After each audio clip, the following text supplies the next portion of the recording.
What's up guys, Mickle here, and this video is all about XRP Plus, whether or not XRP Plus is going to be competition for the main XRP Ledger. There is a lot of people saying that XRP Plus is going to hurt the XRP Ledger, but at the same time, there's a lot of people saying that XRP Plus is going to be good for the XRP Ledger.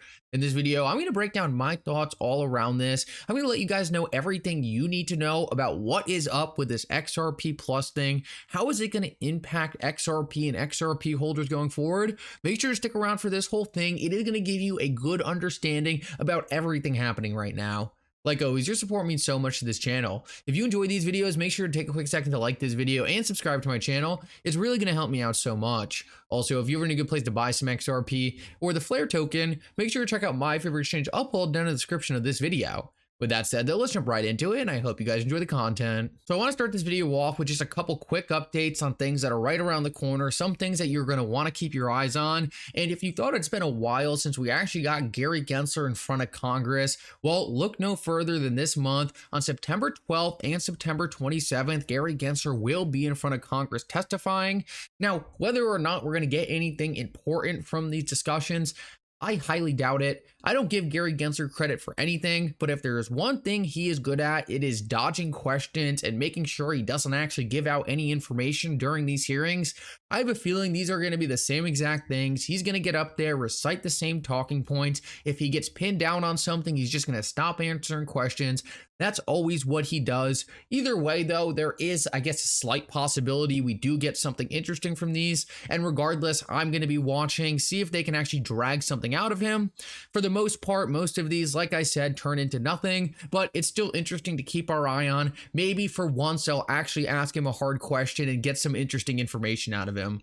The other thing I wanted to quickly point out before the XRP Plus discussion is just that Molly Elmore and Jimmy Valley actually just got their valuation models for XRP. They actually just got those to be in a partnership with Cornell University.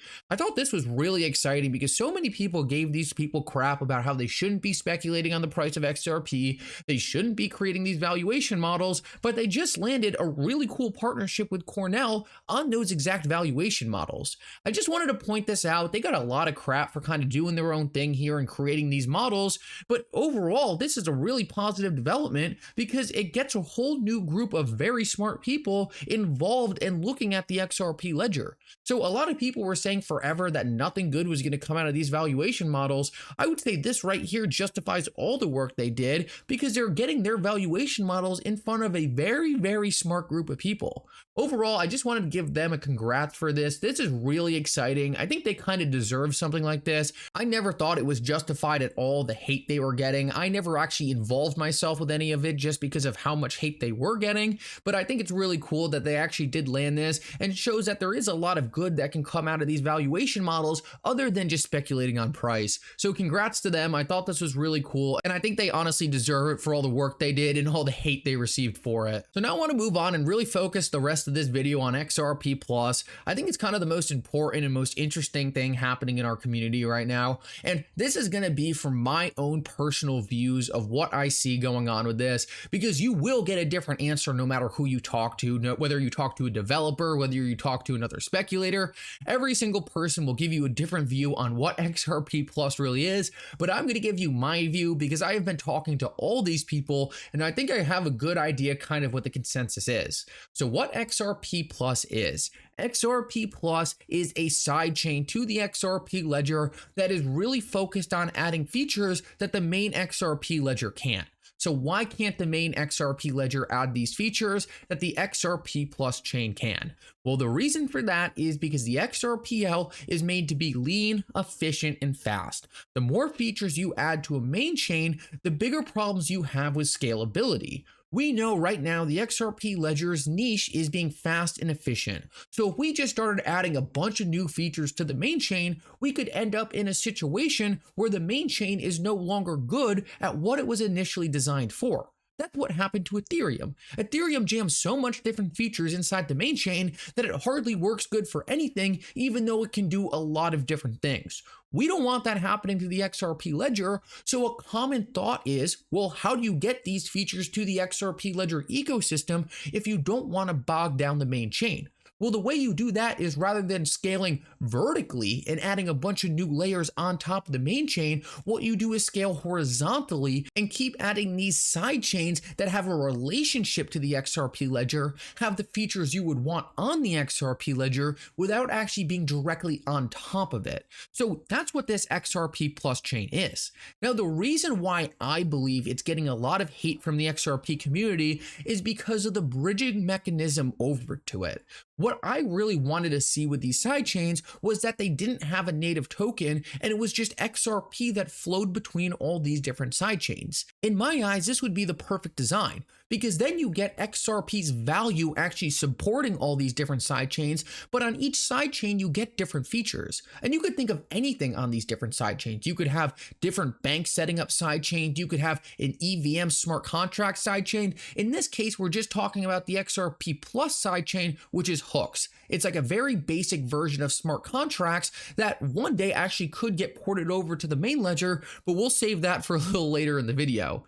The main thing I want to talk about here is actually the bridging mechanism to get over to this XRP Plus chain, right? So if we're sitting on the main chain right now with our XRP, how do we get over to the side chain? In my ideal scenario, and I'm not a developer, but I know this is possible, you would just use your XRP and then reissue another version of, let's call it XRP Plus derivative on the other chain. And that XRP Plus derivative would have the same value as the XRP you had. And boom, you essentially have XRP on this other chain. If you want to go back, you could just go back and reissue that XRP Plus D for your normal XRP. So it's just like any other bridge with Bitcoin. You go on a side chain, you have wrapped Bitcoin, you come back and you have Bitcoin. It all has the same price. It's essentially the same thing, except when you're on the side chain, there is some risk, something weird could happen, but let's just ignore that for now.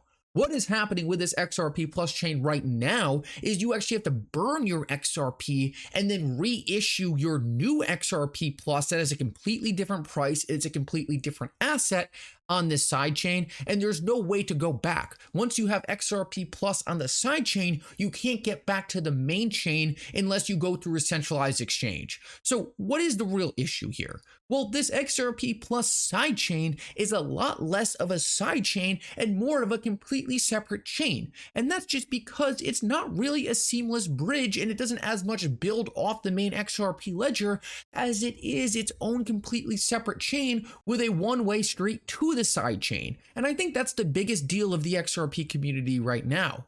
Rather than actually scaling out the XRP ledger horizontally, it's actually almost like they said, okay, well, the XRP ledger can't do the things we want these hooks, so we're just going to build a brand new chain and have a loose tie to the XRP ledger. I think that's where a lot of the controversy is coming from right now. So now I want to answer the question, is this bad or good for the XRP ledger? Personally, I think it's good. While I don't think the design on the bridge is perfect, that can change over time. I think it's overall good because a lot of developers in the XRP ecosystem want to develop things that can't be done on the main ledger. And it's either we tell these people to go to completely different chains, or we say, okay, we'll spin up a new version of the XRP ledger that you can work in. Overall, I think that's good. I think it's good that we test these new features on side chains, and if they work well, maybe one day they can be implemented into the main chain. If these hooks work well, and these developers are able to build all these cool products on these side chains, then maybe one day in the future, we'll be able to implement hooks onto the main chain. Once we know it's not going to bog things down. Once we know it's not going to destroy the main XRP ledger for what it's best at, which is payments. If hooks don't impact these things, and we can see that it won't impact these things on the side chain, then there might be a value proposition to bring hooks over to the main chain and give these developers what they want to build. But it's kind of like a catch-22. We want to add hooks because they make the XRP ledger more programmable, but could also hurt what the XRP ledger is best at. So what's the solution? You create a side chain, test out hooks, see how much developers like these hooks, and if it's just some home run success, you just add it to the main chain later when you know it won't hurt anything. That's why I think this is good. The bad part is I wish the bridge could have done better. I wish the bridge wasn't one way. I wish the bridge wasn't burning XRP and minting a new token on the side chain. I wish it was just all XRP. I wish it was a bunch of different side chains being scaled horizontally and XRP just flows between them. The good news is though, is I've been talking to a lot of developers and they all want that same thing. The main reason that didn't happen was because of regulatory reasons. It was a lot easier to do this burn to mint is what they call it legally than having some kind of bridge where XRP flows between all the chains. Now, I could go over that in this video, but it's a little complex and it's probably going to take me 3 minutes to explain that. So I'm not going to do that right now, but just know the main reason why we don't have a more seamless bridge is because it's harder legally. Now, that's the biggest disappointment in my eyes. We have the technology to really build out the XRP ledger in the ways we want it, but regulations are holding us back. Like I said, though, the good news is this can be fixed in the future with more legal clarity. We can add a bridge to connect this sidechain to the main XRP ledger that is 2 ways and doesn't involve burning XRP. We're just not at that moment yet. So my overall thoughts here is that this sidechain is really good for the XRP ledger. It's going to add a whole bunch of new development that couldn't happen on the main ledger, and it's going to allow devs to experiment with things they always wanted to build still inside the XRP ecosystem. Rather than leaving and going to Ethereum or Avalanche, they can do it on an XRPL sidechain. The thing I want improved is I just want it a little closer to the main chain. I wish we had a 2-way bridge. I wish it was a little more seamlessly integrated into the main ledger.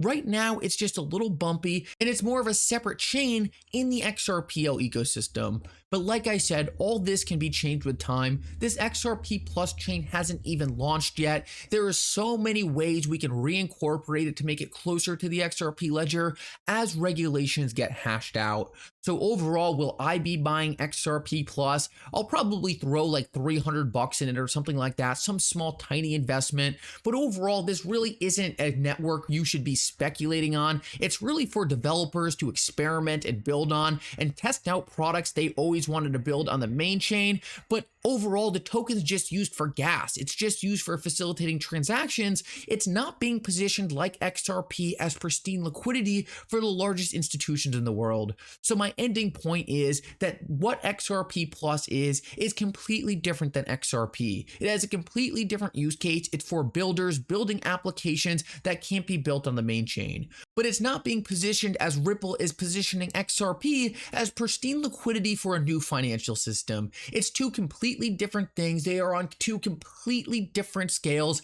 XRP Plus is going to be some micro cap project. It's going to be for a niche of developers who want to build on the XRP ledger things that can't be built right now. XRP still has its very immense use case in the market going forward. XRP Plus doesn't change any of this, and I think these are just really important things you need to keep in mind when we're talking about this new sidechain. Anyway, guys, make sure if you want more information on this or you just want me to try to break it down in a different way, because I know these topics can be really complex, you just let me know. The best place to reach out to me is on Twitter because there's not as many scammers as in the comments of these videos. It's honestly horrendous. I can't even keep up. Don't even comment down there in response to anything I say because it's not me responding, as you probably know by now. Leave a comment because it helps with the algorithm. Just don't respond to me. It's not me. But if you guys really want answers, make sure to just ping me on Twitter. That's the best place to reach me. Anyway, though, with all that said, I hope you enjoyed this video. And for now, Mickle out.